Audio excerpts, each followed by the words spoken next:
The overall goal of this procedure is to efficiently and expeditiously dissect the peel and arachnoid portions of the meninges and the associated arterial vasculature, overlaying the surface of the forebrain cortex and midbrain thalamus and colliculi, as well as to harvest the choroid plexus from the lateral ventricles.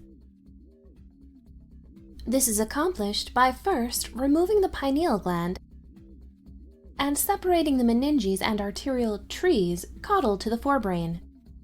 Second, the arteries and arterioles on the cortical surface are carefully removed, starting at the ventral circle of Willis and then proceeding to the dorsal cortical surfaces so that the peel and remaining arachnoid membranes stay attached to the vasculature, making sure to minimize the harvesting of adjacent cortical surface tissues. Next, the cortex and commissural fibers are dissected away from the septum and hippocampus, exposing the lateral ventricles to allow the harvesting of the choroid plexus. Finally, the hippocampus is removed, exposing the thalamus and colliculi of the midbrain. The meninges and associated vasculature overlying this region are then dissected.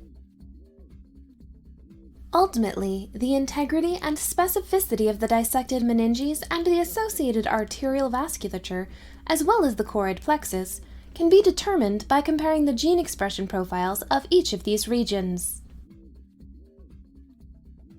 This method can help answer key questions in research related to the vascular that supports brain function.